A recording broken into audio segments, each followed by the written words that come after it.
Welcome back to LVTRV24, the Alaska tour number 17.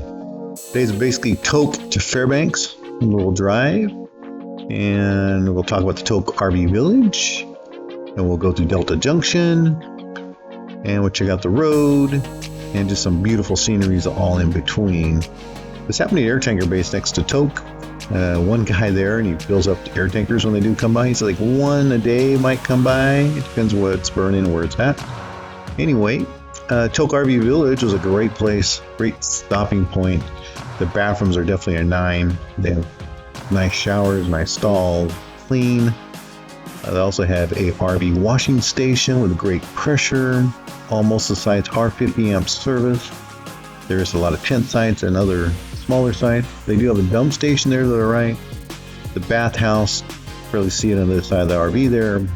Great building, it's pretty big.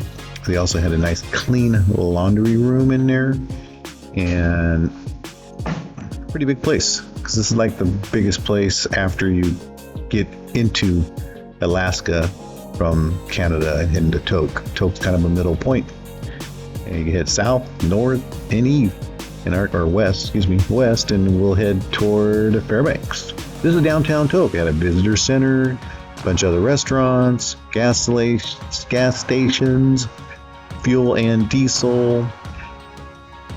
Very nice town, some bakeries. The hardware store across the street from the RV village was very nice. It had everything you ever imagined. And this is the road. On the right hand side there's a trail you can see there. The trail goes almost 20 miles one way. You have to turn around and come back the other way. But it's a pretty long trail, paved. Go through a lot of bridges like this and a lot of places. But the road was definitely a beautiful road. We get to see Delta Junction also, part where the Alcan highway ends. These are just a long bridge with the river underneath it there.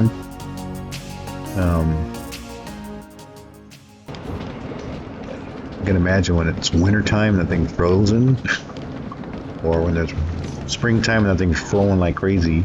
Yeah, I'm using most of the road. There's no one coming in front of me. We're gonna make a little stop here. This lake was called Dot Lake, D-O-T, Dot Lake. One of us had to use the restroom. Me. Anyway, a nice place to stop, get some drinks, refuel, and get moving down the road.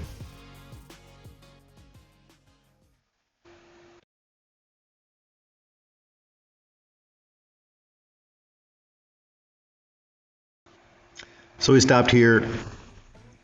Like I said earlier, I used the restroom. Well, it's the Dot Lake Community Church. They said it's still in use. There's a swan out there by itself. The water wasn't that deep. Look, the swan's standing up. Then we start going through more of these bridges.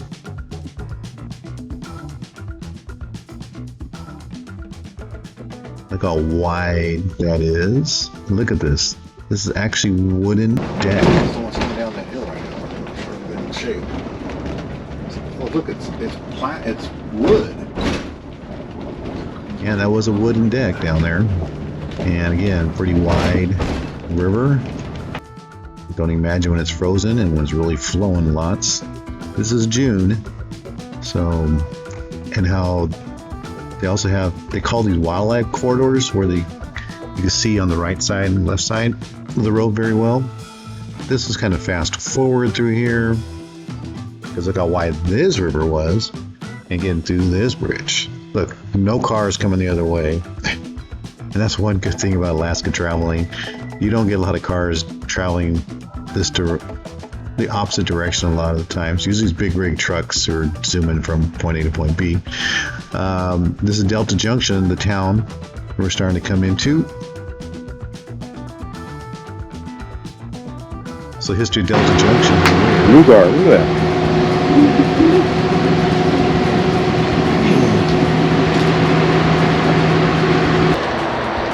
This is where the Alaska Highway ends. 1,422 miles from Dawson Creek in British Columbia, Canada to here. That's just to get here. These are the mosquitoes are the national bird of Alaska. Thank goodness we didn't have lots of them around when we were running around through the months of May, June, and July. They weren't too bad for us. But this is the Delta Junction Visitor Center. And they did this 1,000 miles, 1,400 miles in less than 8 months at a cost of $115 million. And they built that road all the way up. That's a long way. So 1,422 miles they did in 9 months before the winter hits. Just stop it and read it. And that's what the sign's supposed to look like at the end, but they took it down to get it retrofitted and cleaned up. And that's the sign that would have took pictures in front of. This is inside the visitor center.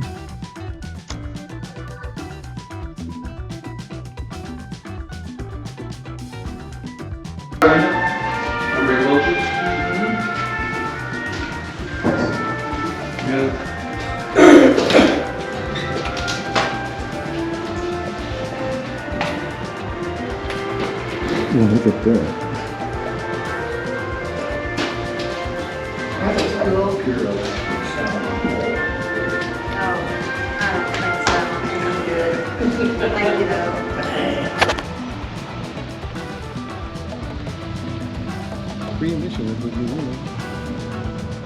The Sullivan House here was just a homestead many years ago. And I showed about how they captured the fur to keep warm. This is a trading post, but also for information. Next door was a good burger joint, we were told, and some good ice cream. But yeah, it had a lot of archives. That's what we need in our house. That's something like that. But across the way there, everyone mentioned that there's a good burger joint right across the way there. It was really good. Good shakes. Look at the Riga bar. That's the place with the ice cream cone that had good burgers. Anyway, hang on to your seats. Hang on to your seatbelts. Or hang on to your seats. Put your seatbelts on. How about that? Anyway, we're going to do a little flying here. This is the first time we get to see the Alaska Pipeline. It's going over the Nana River, I think it's called. And it's actually goes over the river.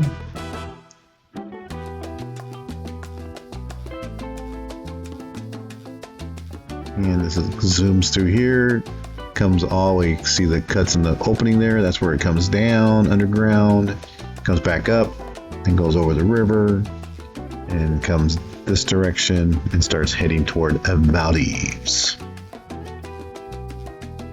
Up there's Prudhoe Bay, some 1,000 miles away.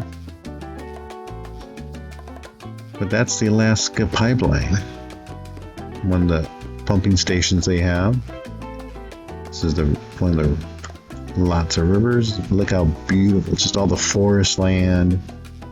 Very wide river. Glacier fed most of the time. And there are puffy clouds. And there's a little town right there that guards the pipeline and works on the pumping stations. And that's the pipeline goes back underground, is that swath of land there. It's all underground there. That's where it starts. Go back underground. Prepare for landing. Seatbelts on. Trays up. Here we come. Oh no. Be a dusty landing.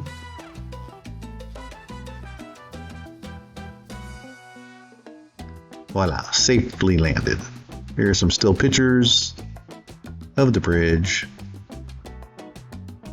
and the pipeline. Oh, there's a pipeline.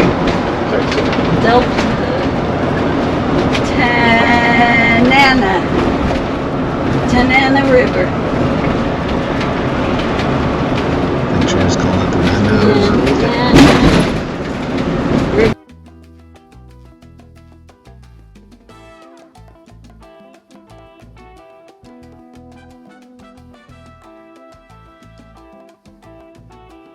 So now we start heading toward Fairbanks, from Delta Junction to Fairbanks. Of course, we run into construction. They ran to 3 different construction zones from Delta Junction to Fairbanks. And of course, they're working on the road. Only time to work on the road is, of course, summer months. And this one we got lucky. If I recall, we got right on the pack and was able to move right away. And I know it looks a little hazy out there. It's smoky out there. There was a fire east of Fairbanks that was burning pretty crazy up there through the forest. I think it was ended up being 100,000 acres plus. But the smoke that day was coming back down toward Fairbanks and toward this roadway. And of course, it's dirt roadway. They just watered it down and the rigs get all messy. This one we had to wait like 20 or 30 minutes before we got escorted through. And like they said, there's only 2 seasons, winter and construction in Alaska. So we had to stop here in the middle again because they're moving tractors around and then lines of people. But yeah, like the smoke, the visibility dropped like crazy. Didn't see too far at all.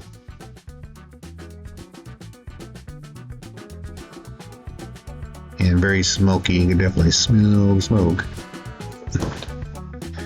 But also, you notice there's little droplets on the windshield. It started raining. I'm not sure if the weather was caused by the fire clouds or what, but it got sloppy, wet, rainy, muddy, and it rained for a while. Just outside Fairbanks, like 30 miles or so. And yeah, it rained, the road got wet, the rig got filthy. We just cleaned it at the last place. Remember the RV wash stop at the Tok Rv Village Inn? Or Village RV place. So yeah, it rained pretty good. It rained, it was smoky, muddy, and we still truck on. Then all of a sudden, boom, no smoke. Made little showers here and there. The road's dry. And to the right is one of our U.S. Air Force bases.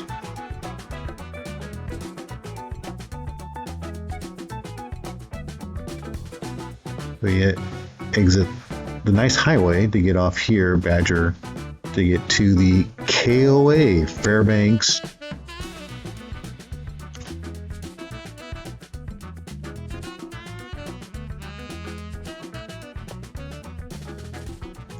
Upon arrival, there's a fuel station right in front of the KOA. So we're going to top off at El Petro. And look, it's a military jet coming in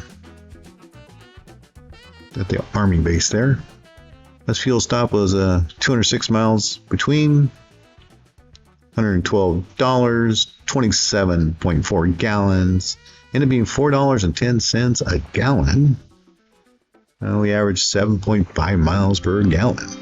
Anyway, are we coming into the KOA? It's a big place, very nice place. We'll do a review on it on our next video. But we're meeting Dan here, give us our spots. This day we were almost like one of the last ones to come in. We just took our time. We stopped in different places. We're next to Terry and Mike here.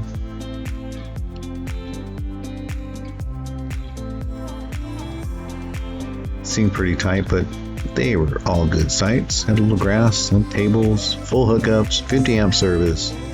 So we did very well here. Again, thank you for watching our videos. More to come in the future. Subscribe, comment, and like. Love and hugs to all.